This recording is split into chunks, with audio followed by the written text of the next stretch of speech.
বিসমিল্লাহির রহমানির রহিম। জাতীয় বিশ্ববিদ্যালয়ের অধিভুক্ত কলেজসমূহে অধ্যয়নরত বিবিএ তৃতীয় বর্ষ সম্মান শ্রেণীর হিসাব বিজ্ঞান বিভাগের সকল ছাত্রছাত্রীকে আজকের এই অনলাইন শ্রেণী কার্যক্রমে স্বাগত জানাচ্ছি। আমি গোলদার মোহাম্মদ মহিতুল ইসলাম, সহকারী অধ্যাপক, হিসাব বিজ্ঞান বিভাগ, সরকারি তোলারাম কলেজ, নারায়ণগঞ্জ। সুপ্রিয় শিক্ষার্থীবৃন্দ, আশা করছি তোমরা প্রত্যেকে সুস্থ আছো, পরিবারের সাথে নিরাপদে অবস্থান করছো, স্বাস্থ্যবিধি মেনে জীবনযাপন করছো। বৈশ্বিক মহামারী করোনার কারণে একটি দীর্ঘ সময় ধরে তোমাদের নিয়মিত শ্রেণী কার্যক্রম বন্ধ আছে। তোমাদের নিয়মিত অধ্যয়ন যেন চলমান থাকে সেই দিকটি বিবেচনা করে আজকের এই অনলাইন শ্রেণী কার্যক্রমের আয়োজন। এই বিশাল আয়োজনের জন্য এবং এই আয়োজনে সরাসরি আমাকে যুক্ত করার জন্য আমি জাতীয় বিশ্ববিদ্যালয় কর্তৃপক্ষকে আন্তরিক ধন্যবাদ ও কৃতজ্ঞতা জ্ঞাপন করছি।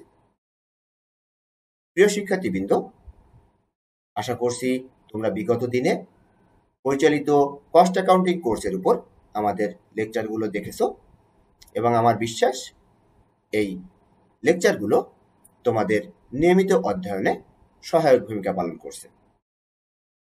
তারই ধারাবাহিকতায় আজ এই কোর্সের সর্বশেষ লেকচার। আমাদের আজকের কোর্স কোড 232505। আমরা আজ আলোচনা করব কস্ট অ্যাকাউন্টিং কোর্সের সর্বশেষ অধ্যায় অর্থাৎ 10ম অধ্যায় নিয়ে, service costing or operating costing নিয়ে।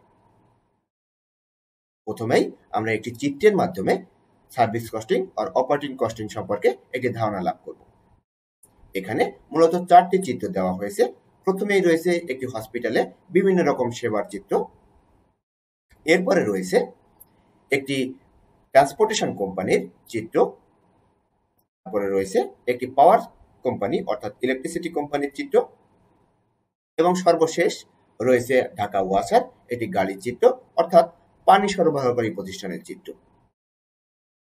এই 4টি প্রতিষ্ঠানই সেবা সরবরাহকারী প্রতিষ্ঠান, যারা সমাজে বিভিন্ন রকম সেবামূলক কার্যক্রম পরিচালনা করে।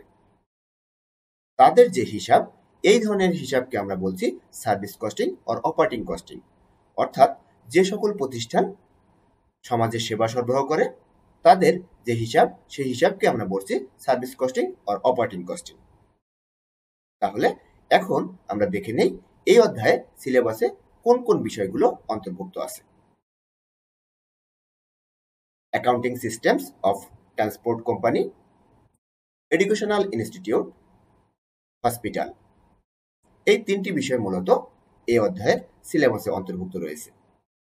এখন আমরা দেখে নিব আজকে আমাদের কোন কোন বিষয়গুলো আলোচ্য সূচিতে রয়েছে। যে সকল বিষয়গুলো আজকের আলোচনার পরে তোমাদের কাছে পরিষ্কার ধারণা তৈরি হবে, সেই বিষয়গুলো আমরা দেখে নেই। পরিচালন ব্যয় বা সেবা ব্যয় হিসাব, পরিচালন ব্যয় হিসাবের বৈশিষ্ট্য, সেবা প্রদানকারী প্রতিষ্ঠানের শ্রেণীবিভাগ এবং পরিবহনের স্থির ব্যয় ও চলতি ব্যয়ের পার্থক্য। এছাড়াও আমরা কিছু গাণিতিক সমস্যা দেখব, যেখান থেকে আমরা এই বিষয় সম্পর্কে পরিষ্কার একটি ধারণা লাভ করতে পারব। তাহলে আমরা মূল আলোচনায় চলে যাই। প্রথমেই আমরা দেখে নিব পরিচালন ব্যয় হিসাব বা অপারেটিং কস্টিং বলতে আমরা কি বুঝি। কিছু কিছু প্রতিষ্ঠান আছে যারা কোনো পণ্য উৎপাদন করে না, বরং সেবামূলক কাজে সর্বদা নিয়োজিত থাকে। অর্থাৎ যে সমস্ত প্রতিষ্ঠান দ্রব্য উৎপাদনের পরিবর্তে সেবা প্রদান করে, সে সমস্ত প্রতিষ্ঠানে ব্যয় নির্ণয়ের জন্য যে পদ্ধতি ব্যবহার করা হয় তাকে পরিচালন ব্যয় বলে। এসব সেবামূলক প্রতিষ্ঠানে সেবার ব্যয় ও মূল্য নির্ণয়ের জন্য মূলত সেবা ব্যয় হিসাব প্রয়োগ করা হয়। সেবা ব্যয় বা পরিচালন ব্যয় হিসাবকে কার্যভিত্তিক হিসাব বা ফাংশনাল কস্টিংও বলা হয়। অর্থাৎ এক কথায় যদি আমরা বলি যে সকল প্রতিষ্ঠান সমাজে সেবা প্রদান করে, সেই সকল প্রতিষ্ঠানে হিসাব রাখার জন্য যে পদ্ধতি ব্যবহার করা হয় সেটিকে আমরা বলছি পরিচালন ব্যয় হিসাব বা কার্যভিত্তিক হিসাব বা সার্ভিস কস্টিং, যে নামেই আমরা ডাকি না কেন, operating costing, service costing, functional costing, বিভিন্ন নামেই আমরা এটিকে ডাকতে পারি।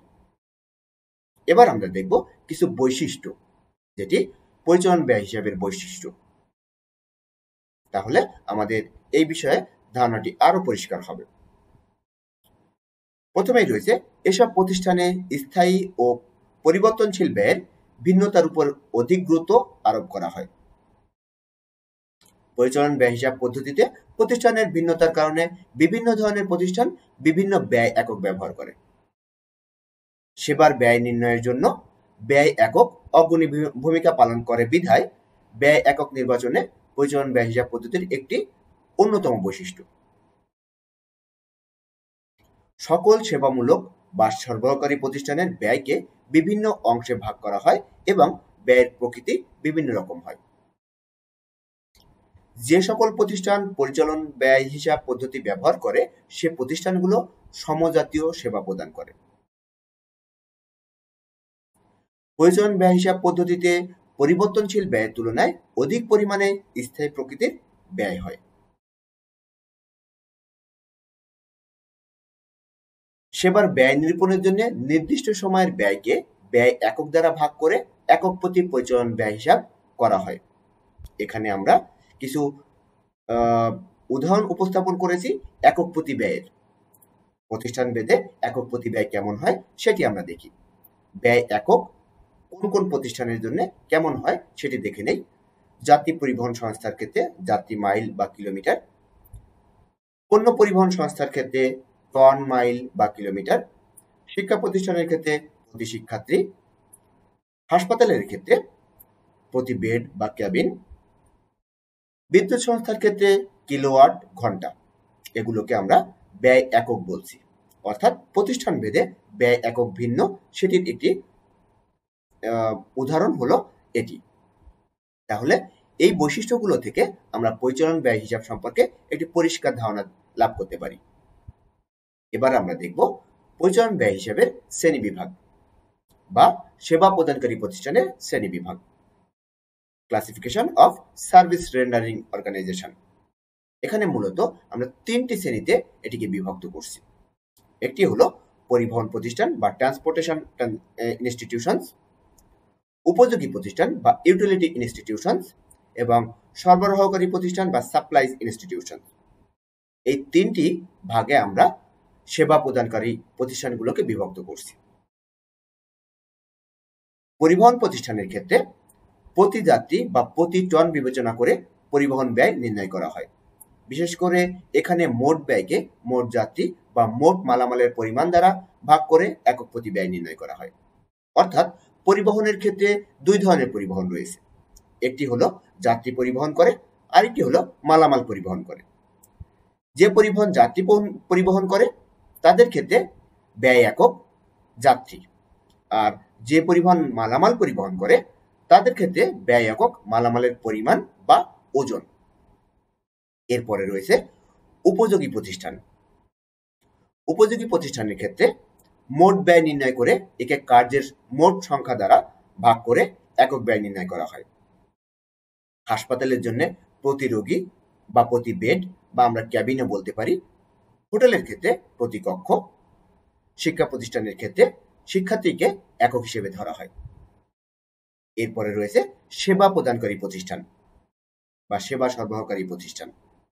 যে সকল প্রতিষ্ঠান সমাজের বিভিন্ন সেবামূলক কার্য সরবরাহ করে তাকে সেবা সরবরাহকারী প্রতিষ্ঠান বলে।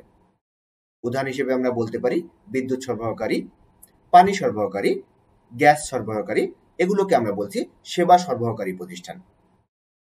যেমন বিদ্যুতের ক্ষেত্রে কিলোওয়াটকে আমরা ব্যয় একক ধরি, গ্যাসের ক্ষেত্রে কিউবিক ফুট এবং পানির ক্ষেত্রে গ্যালনকে আমরা ব্যয় একক হিসেবে ধরে থাকি।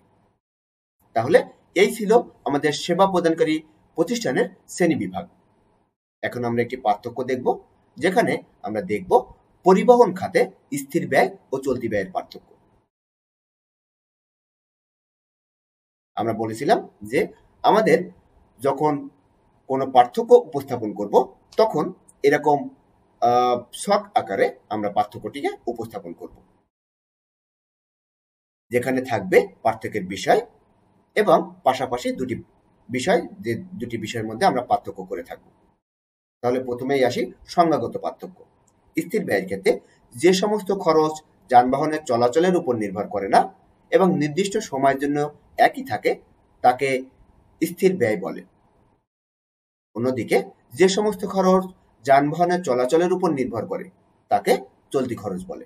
অর্থাৎ যানবাহন বেশি চললে বেশি খরচ, কম চললে কম খরচ, একে আমরা বলছি চলতি খরচ। উদাহরণ হিসেবে আমরা বলছি স্থির খরচের উদাহরণ মূলধনের সুদ, গ্যারেজের ভাড়া, বীমা, লাইসেন্স, ফি ইত্যাদি। অন্যদিকে চলতি খরচের উদাহরণ হিসেবে আমরা বলছি মেরামত ও রক্ষণাবেক্ষণ, টায়ার ও টিউব, পেট্রোল, লুব্রিকেন্ট ইত্যাদি। হ্রাস বৃদ্ধি। স্থায়ী খরচ একক প্রতি পরিবর্তনশীল। কথাটা একটু ভিন্ন শোনালেও খেয়াল করে শোনো। স্থায়ী খরচ একক প্রতি পরিবর্তনশীল। পরিবহন বেশি চললে স্থির খরচ কমে এবং কম চললে স্থির খরচ বৃদ্ধি পায়। পক্ষান্তরে আমরা বলছি চলতি খরচ একক প্রতি স্থির। অর্থাৎ যানবাহন চলাচল মাইল বৃদ্ধি বা হ্রাস যাই হোক না কেন এই খরচ মাইল প্রতি একই থাকে। তাহলে কথাটা কি? স্থির খরচ একক প্রতি পরিবর্তনশীল আর পরিবর্তনশীল খরচ একক প্রতি স্থির। এরপরে আমরা বলছি পরিমাপের পরিবর্তন। যানবাহনের চলন আইনের পরিবর্তন ঘটলে এ খরচের মোট পরিমাণের পরিবর্তন হয় না। এটি হলো স্থির ব্যয়। অন্যদিকে চলতি ব্যয়ের ক্ষেত্রে আমরা বলছি যানবাহনের চলন আইনের পরিবর্তন ঘটলে এর মোট খরচের আনুপাতিক হারে পরিবর্তন হয়। পরিবর্তনশীলতার ক্ষেত্রে আমরা বলছি একটি নির্দিষ্ট সময় ও নির্দিষ্ট কার্যস্তরে স্থির খরচ স্থির থাকে। অর্থাৎ একটি নির্দিষ্ট সময়ের জন্য এবং নির্দিষ্ট কার্যস্তরের জন্য স্থির খরচ স্থির। পক্ষান্তরে মোট চলতি খরচ পরিবর্তনশীল। তাহলে এখান থেকে আমরা দুটি বিষয় আরো স্পষ্ট করি।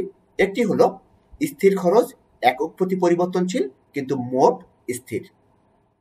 অন্যদিকে চলতি খরচ একক প্রতি স্থির কিন্তু মোট পরিবর্তনশীল।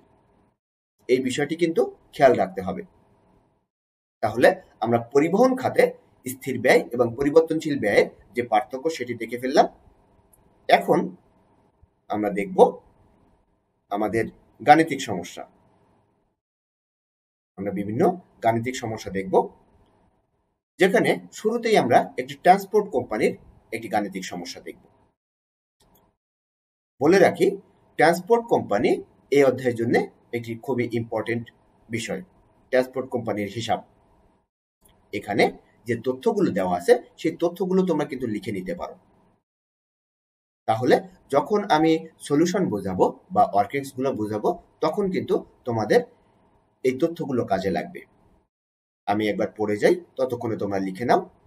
Mr. Raja Mia has started transport business with a fleet of 10 taxis. The various expenses incurred by him are given below. অর্থাৎ মিস্টার রাজা মিয়া 10টি ট্যাক্সি নিয়ে ট্রান্সপোর্ট বিজনেস শুরু করে এবং তিনি যে খরচগুলো করেছেন বা করে থাকেন সেটির একটি চার্ট আমাদের এখানে দেওয়া আছে। তথ্যগুলো উপস্থাপন করা হয়েছে। কি কি খরচ তিনি করবেন বা করেছেন। কস্ট অফ ইচ ট্যাক্সি টাকা 8 lakh. Salary of office staff 15,000 PM। PM কথাটির মানে হলো পার মান্থ, অর্থাৎ 15,000 টাকা পার month. Salary of garage staff টাকা 20,000 per month. Rent of garage টাকা 10,000 পার মান্থ। ড্রাইভার স্যালারি পার ট্যাক্সি 4,000 পার মান্থ। এখানে কিন্তু পার ট্যাক্সি কথাটি উল্লেখ আছে, এটি কিন্তু খেয়াল রাখতে হবে। Road tax and repair per taxi 2,000 per month. Per month না, সরি, এটি পার অ্যানাম। PA কথাটির মানে হলো পার অ্যানাম অর্থাৎ বার্ষিক। পার মান্থ হলো মাসিক আর PA বা পার অ্যানাম মানে হলো বার্ষিক। তাহলে রোড ট্যাক্স অ্যান্ড রিপেয়ার এটি কিন্তু পার অ্যানাম অর্থাৎ বার্ষিক দেওয়া আছে। ইন্স্যুরেন্স প্রিমিয়ামের ক্ষেত্রে আমাদের বলা আছে at 3% অফ কস্ট, অর্থাৎ কস্টের উপর 3% আমাদের ইন্স্যুরেন্স প্রিমিয়াম ধরতে হবে। কস্ট আমাদের দেওয়া আছে 8 লাখ টাকা। তাহলে 8 লাখ টাকা 3% করলে আমাদের আসে 24,000 টাকা। এটিও কিন্তু পার অ্যানাম অর্থাৎ বাৎসরিক দেওয়া আছে। এছাড়াও আমাদের আরো কিছু তথ্য দেওয়া আছে। The life of a taxi is 3 lakh kilometres. KMS বলতে আমরা এখানে বুঝাচ্ছি kilometres. And at the end of which it is estimated to be sold at taka 10,000। অর্থাৎ একটি ট্যাক্সি 3 লাখ কিলোমিটার করে সারা জীবনে রান করতে পারবে এবং এটি তারপরে অকেজ হয়ে যাবে এবং অকেজ হয়ে যাওয়ার পরে এটিকে আমরা 10,000 টাকায় বিক্রি করতে পারবো। A taxi runs an average 5,000 kilometers per month, of which 25% it runs empty.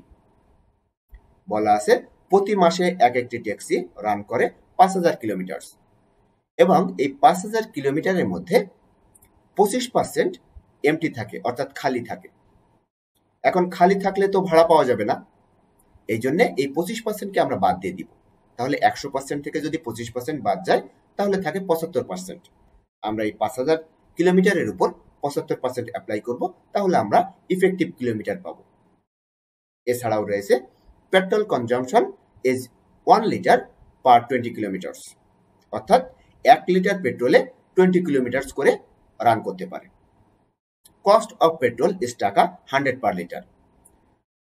1 litre পেট্রোলের দাম ধরা হয়েছে 100 টাকা।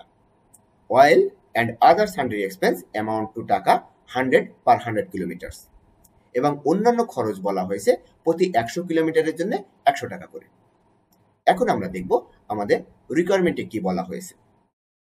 Calculate the effective cost of running a taxi per kilometre, অর্থাৎ 1 কিলোমিটারে একটি ট্যাক্সির ইফেক্টিভ কস্ট কত সেটি আমাদের ক্যালকুলেট করতে হবে। If the higher charge rate is taka 17.50 per kilometer, find out the profit of Mr. Raja Miya may expect to make in the first year of operation. অর্থাৎ যদি প্রতি কিলোমিটারের ভাড়া 17 টাকা 50 পয়সা হয় তাহলে প্রথম বছরে রাজা মিয়া কত টাকা প্রফিট এক্সপেক্ট করতে পারে সেটিও আমাদের ক্যালকুলেট করতে হবে।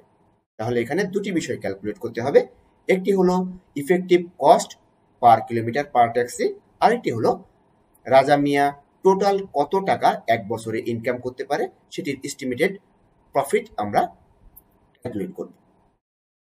তাহলে এই ছিল আমাদের ইনফরমেশনগুলো।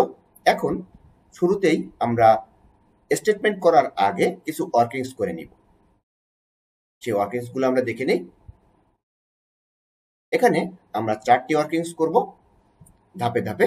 প্রথমে আমরা করব ইফেক্টিভ রান কিলোমিটার পার ট্যাক্সি পার মান্থ, অর্থাৎ যত কিলোমিটার চললে সবসময় ট্যাক্সির মধ্যে যাত্রী থাকে, যাত্রী না থাকলে তো ভাড়া পাওয়া যাবে না, অর্থাৎ যাত্রী থাকা অবস্থায় কত কিলোমিটার দৌড়ায় সেটি আমরা এখানে ক্যালকুলেট করব। 25% সময় এমটি থাকে তাহলে বাকি 75% সময় যাত্রী থাকে।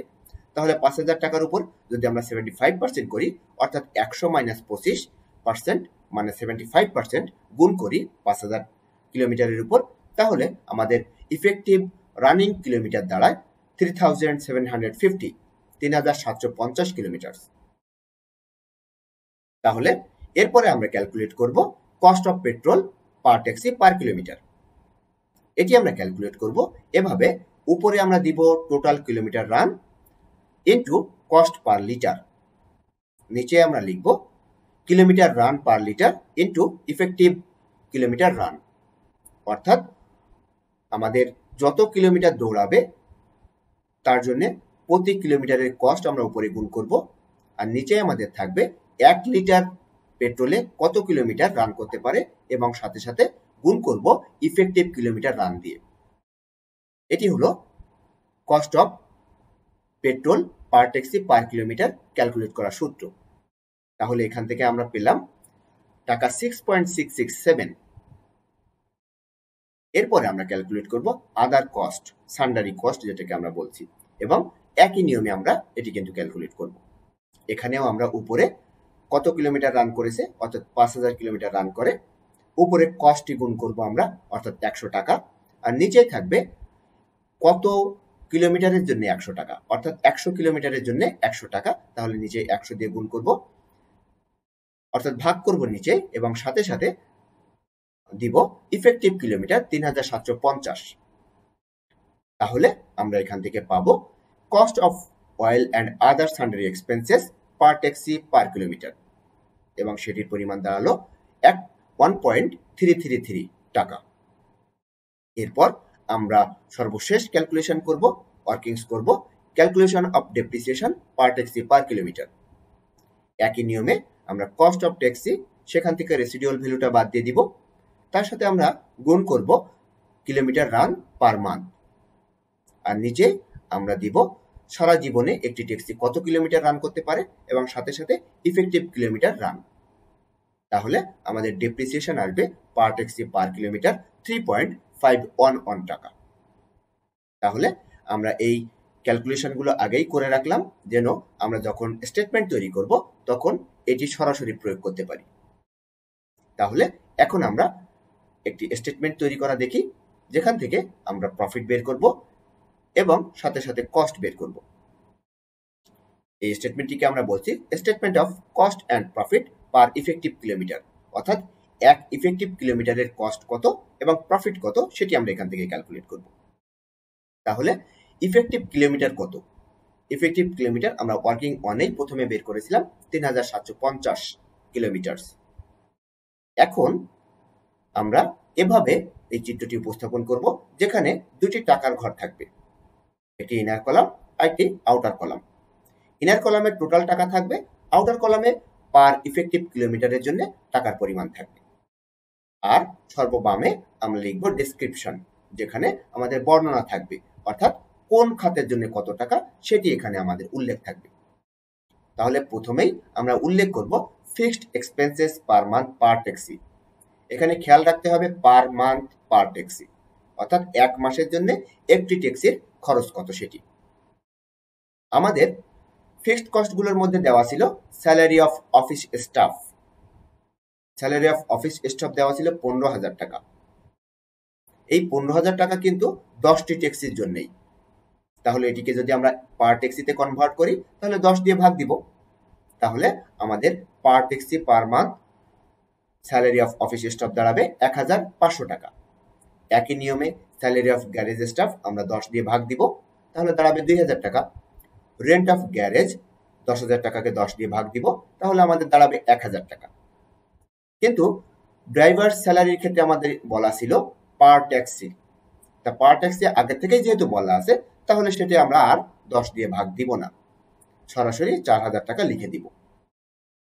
রোড ট্যাক্স অ্যান্ড রিপেয়ার বলা ছিল পার অ্যানাম 2,000 টাকা, অর্থাৎ এক বছরে 2,000 টাকা রোড ট্যাক্স অ্যান্ড রিপেয়ার বহন করতে হয়।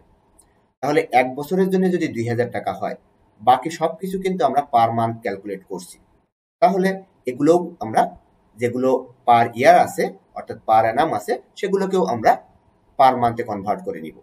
তাহলে 2,000 টাকাকে আমরা যদি 12 দিয়ে ভাগ করি তাহলে পার মান্থে কনভার্ট হয়ে যাবে, সেটির পরিমাণ দাঁড়াবে 167। Insurance premium at 3% of 8 lakh, আমাদের বলা ছিল কস্টের উপরে 3% হবে, এই জন্য আমরা 8 লাখ টাকার উপরে 3% ধরেছি। তাহলে 8 লাখ টাকার উপরে 3% হলে আমাদের আসে 24,000, কিন্তু এই 24,000 কিন্তু এক বছরের জন্য। তাহলে এক বছরের জন্য যদি 24,000 টাকা হয়, তাহলে এক মাসের জন্য হবে 12 দিয়ে ভাগ, অর্থাৎ 2,000 টাকা। এখন আমরা কিন্তু সবগুলো ফিক্সড কস্ট পেয়ে গেলাম। এই সবগুলো ফিক্সড কস্টকে যদি আমরা এখন যোগ করি তাহলে আমাদের যোগফল দাঁড়ায় 10,667 টাকা। এই 10,667 টাকাকে আমরা যদি আমাদের ইফেক্টিভ কিলোমিটার রান অর্থাৎ 3,750 কিলোমিটার দিয়ে ভাগ করি, তাহলে পার ইফেক্টিভ কিলোমিটারের ফিক্সড কস্ট বের হবে 2.844 টাকা। তাহলে আমরা কিন্তু fixed cost per effective kilometre 2.844 এটি পেয়ে গেলাম। এরপর আমরা ভেরিয়েবল কস্ট ক্যালকুলেট করব, যেখানে আমরা পার ইফেক্টিভ কিলোমিটারের ভেরিয়েবল কস্ট ক্যালকুলেট করব। প্রথমেই আসি ডেপ্রিসিয়েশন, যেটি আমরা ক্যালকুলেট করে রেখেছি 3.511। পেট্রোলের ক্ষেত্রে আমরা বলছি আমাদের আগের ক্যালকুলেশন থেকে 6.667 এবং অয়েল অ্যান্ড আদার সান্ড্রি এক্সপেন্সের ক্ষেত্রে আমাদের ক্যালকুলেশনে ছিল 1.333। আমি তোমাদের লিখে রাখতে বলেছিলাম, এখন মিলিয়ে নিতে পারো। তাহলে কস্ট পার ইফেক্টিভ কিলোমিটার সবগুলোর যোগফল করলে আমাদের যেটি দাঁড়ায় সেটি হলো 14.355 টাকা পার ইফেক্টিভ কিলোমিটার। অর্থাৎ এটি ছিল আমাদের ফার্স্ট রিকোয়ারমেন্ট, যে এক ইফেক্টিভ কিলোমিটারের ক্ষেত্রে কত টাকা খরচ হচ্ছে, সেটি হলো 14.355। আমাদের হায়ার চার্জ দেওয়া ছিল অঙ্কে 17.50। তাহলে আমরা 17.50 এখানে লিখলাম, এবং এই 17.50 আমাদের হায়ার চার্জ অর্থাৎ পার কিলোমিটারের ইনকাম, আর আমাদের পার কিলোমিটারের খরচ হলো 14.355। তাহলে আমাদের ইনকাম থেকে যদি আমাদের এক্সপেন্সটা বাদ দিয়ে দেই, তাহলে যেটি থাকবে সেটি হলো আমাদের প্রফিট। তাহলে প্রফিট পার ইফেক্টিভ কিলোমিটার, এখানে আমরা লিখেছি ব্যালেন্সিং ফিগার, অর্থাৎ আমাদের 17 টাকা 50 পয়সা থেকে 14.355 টাকা যদি আমরা বাদ দিয়ে দেই, তাহলে আমাদের প্রফিট পার কিলোমিটার অর্থাৎ পার ইফেক্টিভ কিলোমিটারের প্রফিটটা বের হয়, সেটি হলো 3.145 টাকা। আশা করি তোমরা এই স্টেটমেন্টটি বুঝতে পেরেছো। এভাবে আমরা এক ইফেক্টিভ কিলোমিটারের প্রফিট ক্যালকুলেট করছি। তাই যদি হয়, তাহলে এখন আমরা এক বছরে 10টি ট্যাক্সির ক্ষেত্রে কত টাকা প্রফিট হবে সেটি ক্যালকুলেট করে দেখি। যদি আমরা পার ইফেক্টিভ কিলোমিটারের প্রফিট ক্যালকুলেট করতে পারি, তাহলে সেই পার ইফেক্টিভ কিলোমিটারের সাথে এক মাসে যত ইফেক্টিভ কিলোমিটার রান হয় তার সাথে এক বছরে অর্থাৎ 12 মাস 12 দিয়ে গুণ দিব, এবং 10টি ট্যাক্সির জন্য 10 দিয়ে গুণ দিব। সেটি আমরা দেখি ক্যালকুলেশনটা, তাহলে তোমাদের বুঝতে সহজ হবে।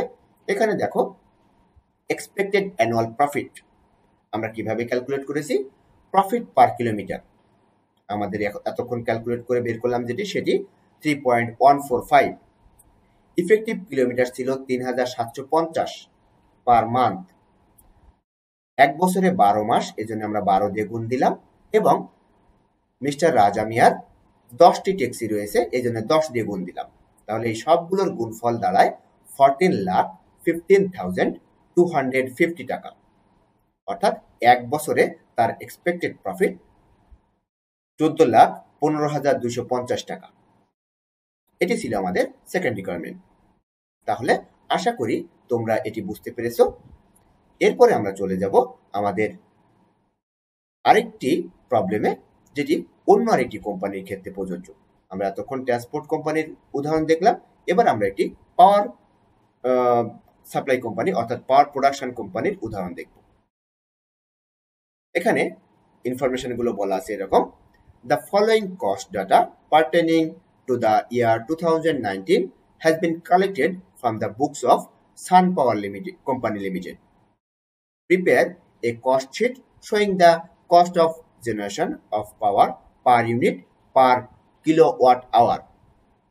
যে ইনফরমেশনগুলো দেওয়া আছে সেগুলো তোমরা কিন্তু লিখে নিতে পারো, তাহলে ক্যালকুলেশনে বুঝতে সহজ হবে। Total units generated 10 lakh kilowatt hour, KWH বলতে কিলোওয়াট আওয়ার, যেটি কিনা পাওয়ার কোম্পানির ক্ষেত্রে আমরা বলেছিলাম এটি হলো ব্যয় একক। অপারেটিং লেবারের ক্ষেত্রে 65,000 টাকা। প্লান্ট সুপারভিশন এটি একটি ফিক্সড কস্ট 40,000 টাকা। লুব্রিকেন্ট অ্যান্ড সাপ্লাইজ 50,000 টাকা। রিপেয়ার অ্যান্ড মেনটেন্যান্স 55,000 টাকা। অ্যাডমিনিস্ট্রেটিভ ওভারহেড এটিও একটি ফিক্সড কস্ট 25,000 টাকা। ক্যাপিটাল কস্ট 2 লাখ টাকা। তাহলে এই কস্টগুলো আমাদের দেওয়া আছে, সাথে সাথে আমাদের বলা আছে coal consumed per kilowatt hour for the year is 2.5 kg এর টাকা 0.05 পার কেজি। অর্থাৎ 1 কিলোওয়াটের জন্য আমাদের কয়লা লাগে 2.5 কেজি, এবং প্রতি কেজির মূল্য ধরা হয়েছে 0.05 টাকা। এছাড়াও বলা হয়েছে depreciation rate chargeable is 10% on capital cost. তাহলে আমরা ক্যাপিটাল কস্ট যে 2 লাখ টাকা দেওয়া আছে তার উপর আমরা 10% চার্জ করব, অর্থাৎ 20,000 টাকা হবে আমাদের ডেপ্রিসিয়েশন। তাহলে আমরা একটি কস্ট শিট তৈরি করে দেখি।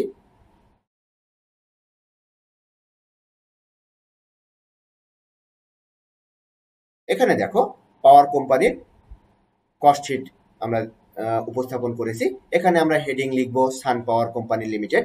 Operating cost sheet. এখানে টোটাল ইউনিট জেনারেট সেটি আমরা কিন্তু লিখে দিয়েছি 10 লাখ কিলোওয়াট আওয়ার। ডিটেলস আমরা ডিটেল ইনফরমেশনগুলো এখানে দিয়েছি এবং টাকার পরিমাণ আগের মতোই দুটি ঘরের মাধ্যমে আমরা টাকার পরিমাণ লিখব।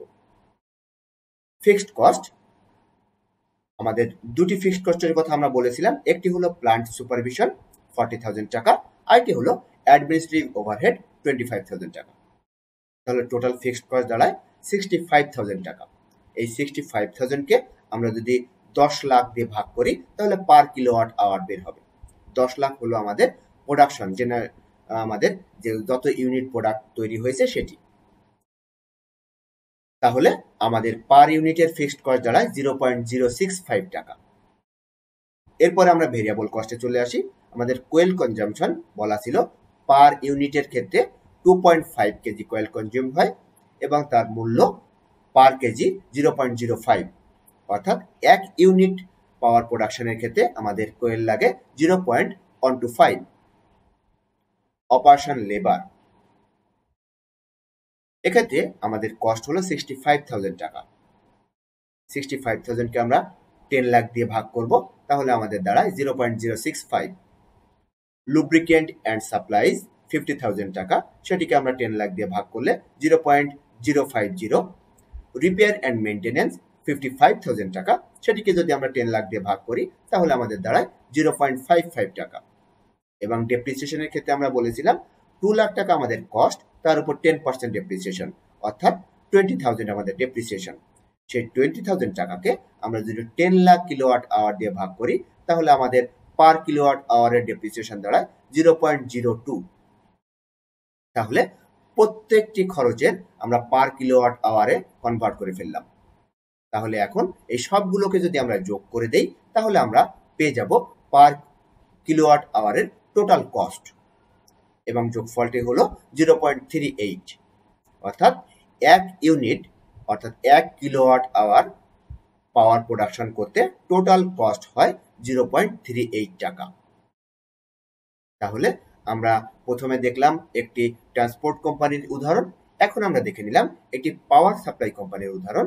এরপর আমরা আরেকটি ট্রান্সপোর্ট কোম্পানির উদাহরণ দেখব, যেখানে দুটি ভেহিকেলের ক্ষেত্রে আলাদা আলাদাভাবে আমরা দেখব। তাহলে আমাদের এই ট্রান্সপোর্ট কোম্পানির অঙ্কগুলো বুঝতে সহজ হবে। ট্রান্সপোর্ট কোম্পানির অঙ্কগুলো আমি বারবার গুরুত্ব দিচ্ছি এ কারণেই, কারণ এই অধ্যায়ের ক্ষেত্রে ট্রান্সপোর্ট কোম্পানির অঙ্কগুলো খুবই গুরুত্বপূর্ণ, পরীক্ষায় এগুলো বারবার আসে। তাহলে আমরা আমাদের প্রবলেম 3 দেখে নেই। From the following data relating to 2 different vehicles A and B, complete the cost per kilometer. এখানে এ এবং বি দুটি আলাদা ভেহিকেলের ক্ষেত্রে কস্ট দেওয়া আছে এবং অন্যান্য ইনফরমেশন দেওয়া আছে, যেমন kilometre run, A kilometre run করে 30,000, বি রান করে 20,000। Cost of vehicle 4,50,000 for A, 3 lakh for B. Road licence, এটি কিন্তু বলা আছে অ্যানুয়াল, এগুলো কিন্তু আমাদের খেয়াল রাখতে হবে। উভয়ের ক্ষেত্রেই 1,750। ইন্স্যুরেন্স বলা আছে 1,700 ফর বোথ। গ্যারেজ রেন্ট বলা আছে ফর এ 1,600 এবং বি এর ক্ষেত্রে 1,500। সুপারভিশন অ্যানুয়াল 4,200 করে প্রত্যেকটি। ড্রাইভার্স ওয়েজেস পার আওয়ার, এখানে কিন্তু খেয়াল রাখতে হবে পার আওয়ার, এখন কিন্তু অ্যানুয়াল না, এখন আওয়ারে চলে এসেছি। তাহলে পার আওয়ার এর ক্ষেত্রে 30 টাকা, বি এর ক্ষেত্রেও 30 টাকা। কস্ট অফ পেট্রোল ধরা হয়েছে পার লিটার 154 টাকা উভয়ের ক্ষেত্রেই। Kilometre run 20 kilometre for A এবং 15 কিলোমিটার বি এর ক্ষেত্রে। রিপেয়ার খরচ ধরা হয়েছে এর ক্ষেত্রে প্রতি কিলোমিটারে 3 টাকা, বি এর ক্ষেত্রে প্রতি কিলোমিটার 1 টাকা। টায়ার অ্যালোকেশন পার কিলোমিটার, এর ক্ষেত্রে 2 টাকা 75 পয়সা, বি এর ক্ষেত্রে 1 টাকা 50 পয়সা। এবং তাদের এস্টিমেটেড লাইফ ধরা হয়েছে এর ক্ষেত্রে 1,50,000 কিলোমিটার, বি এর ক্ষেত্রেও 1,50,000 কিলোমিটার। এছাড়াও আমাদের আরো তথ্য দেওয়া হয়েছে, যেটি হলো you are to charge interest at 4% per annum, অর্থাৎ কস্টের উপরে আমাদের ইন্টারেস্ট ক্যালকুলেট করতে হবে 4% পার অ্যানাম। এক বছরে 4% আমরা ইন্টারেস্ট ধরবো। এছাড়াও বলা হয়েছে the vehicle run 25 kilometre per hour on an average, অর্থাৎ প্রতি ঘন্টায় 25 কিলোমিটার করে প্রত্যেকটি ভেহিকেল রান করতে পারে। তাহলে আমরা এখান থেকে আমাদের একটি কস্ট শিট তৈরি করব, কিন্তু তার আগে আমরা কিছু ওয়ার্কিংস দেখে নেই, তাহলে আমাদের কস্ট শিট তৈরি করতে সহজ হবে। তাহলে আমরা কিছু ওয়ার্কিংস দেখে নেই। ওয়ার্কিংস অনেক ক্ষেত্রে আমরা বলছি calculation of drivers wages per kilometre per vehicle. যেহেতু এখানে বলা ছিল পার আওয়ার 30 টাকা, আর আমাদের কিলোমিটার বলা ছিল 25 কিলোমিটার পার আওয়ার, এভারেজে অন অ্যান এভারেজ 25 কিলোমিটার করে রান করতে পারে। তাহলে ভেহিকেলের ক্ষেত্রে আমরা বলছি যে একজন ড্রাইভারের স্যালারি হবে পার কিলোমিটার 1.20, সেটি ভেহিকেল এর ক্ষেত্রে এবং ভেহিকেল বি এর ক্ষেত্রেও তাই। আমরা ওয়ার্কিং 2 তে বলছি calculation of cost of petrol per kilometre per vehicle. সেক্ষেত্রে পেট্রোলের দাম ধরা হয়েছিল 154 টাকা। 20 কিলোমিটার করে রান করতে পারে ভেহিকেল এ, এই জন্য আমাদের পার কিলোমিটারের কস্ট দাঁড়ালো, আমরা 20 দিয়ে ভাগ করে দিয়েছি, তাহলে 7.70 টাকা per kilometre cost of petrol for vehicle A. এবং ভেহিকেল বি এর ক্ষেত্রে সেই ক্যালকুলেশনটি দাঁড়ায় 10 টাকা 27 পয়সা, 10.27 টাকা। কেন? কারণটি হলো ভেহিকেল বি 1 লিটার পেট্রোলে রান করতে পারে 15 কিলোমিটার। এরপরে আমরা ডেপ্রিসিয়েশন ক্যালকুলেট করছি পার ভেহিকেল পার কিলোমিটার। সেক্ষেত্রে ভেহিকেল এর ক্ষেত্রে আমাদের কস্ট ছিল 4,50,000, সেটি যদি আমরা তার যে লাইফ টাইম সেটি হলো 1,50,000 কিলোমিটার, সেটি দিয়ে ভাগ করি, তাহলে আমাদের পার কিলোমিটারের ডেপ্রিসিয়েশন দাঁড়ায় 3 টাকা। এবং ভেহিকেল বি এর ক্ষেত্রে সেই ক্যালকুলেশনটি দাঁড়ায় টাকা 2। কেন? কারণটা হলো ভেহিকেল বি এর কস্ট ছিল 3 লক্ষ টাকা এবং ভেহিকেল বি লাইফ টাইমে রান করতে পারে 1,50,000 কিলোমিটার। তাহলে 3 লাখ টাকাকে আমরা 1,50,000 কিলোমিটার দিয়ে ভাগ করলে আমাদের পার কিলোমিটারের ডেপ্রিসিয়েশন দাঁড়ায় 2 টাকা। এরপরে আমরা বলছি calculation of interest per year per vehicle. এখন আমাদের ইন্টারেস্ট ক্যালকুলেট করতে বলা হয়েছে 4%। এই 4% আমরা ধরবো কস্টের উপরে।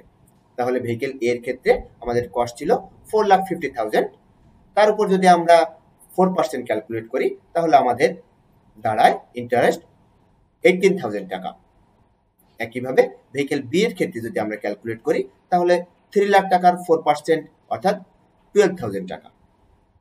তাহলে আমরা কিন্তু ইন্টারেস্ট যে এক্সপেন্স সেটিও ক্যালকুলেট করে ফেললাম।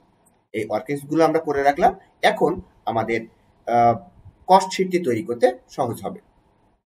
তাহলে এখন দেখো, এখানে আমরা প্রথম ঘরের ডিটেইল লিখব, এরপরে আমরা ভেহিকেল অনুযায়ী 2টি করে টাকার ঘর রাখবো। একটি হলো টোটাল টাকা, আর একটি হলো পার কিলোমিটারের টাকা।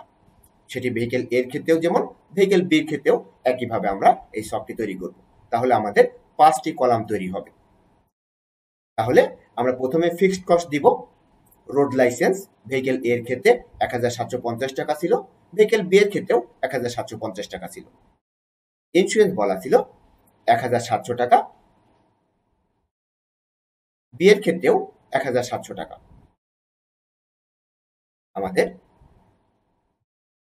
গ্যারেজ ভাড়া ছিল 1,600 টাকা, বি এর ক্ষেত্রে 1,500 টাকা।